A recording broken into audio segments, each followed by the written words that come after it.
In this video, we'll cover refactoring the backend configs. Here's our development process. The first thing that we'll do is we'll fix the deprecated methods for Spring Data REST. We'll also configure course mapping for Spring Data REST. Then we'll configure course mapping for REST controller. Next, we'll disable the HTTP patch method. And then finally, we'll modify the Spring Data REST detection strategy. All right, step one of fixing the deprecated method for Spring Data REST. Now, you may have noticed that there's one method that's deprecated in our configuration. That method is called configure repository REST configuration.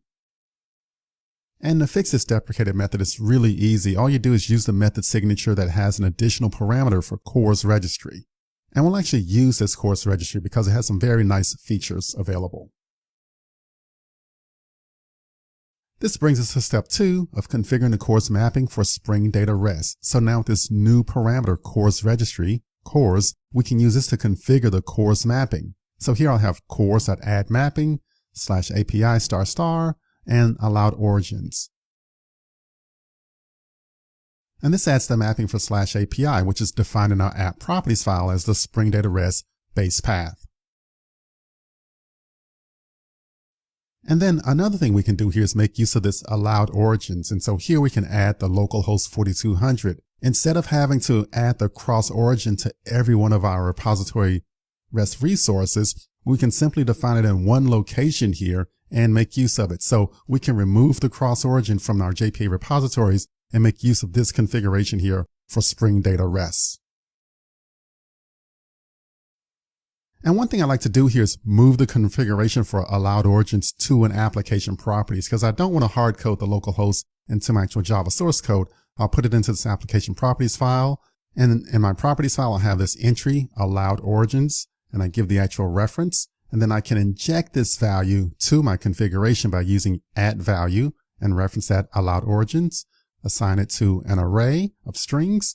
And then later on, I can use it here in this configure method. I can say allowed origins and simply pass in a reference here for that variable, the allowed origins. So it just gives me some flexibility here as far as configuring this CORS mapping. And if you have multiple origins, you can simply give a comma delimited list. And then one final thing that we can do here is we can make use of our existing property Spring Data REST base path, and that's actually available in the config object. So we can clean up this coding even further here. So CORS.addMapping, instead of hard coding the /API, we can simply reference this via this config object, config.getBasePath. And it'll read that same information from that configuration file. Okay, with step 3, we're going to configure the CORS mapping for REST controller. And it's important here to note that the REST controller configuration is separate from the Spring Data REST configuration in regards to CORS mapping. So here we'll create this new class here, myAppConfig, implements WebMVC configurer. And then what we'll do is we'll simply read in these properties from the application.properties file. So here I'll have the @value for Spring Data REST base path and also @value for allowed origins. And then I can use that in this method that I override here, add CORS mapping. They pass in the CORS registry, and I use this CORS.addMapping base path .allowed origins. Alrighty, and so now that we have this configuration set up for our REST controller, then we can remove the @cross origin for our REST controller implementation for our checkout controller. So we can clean our code up a bit more. So this is pretty good. I like it.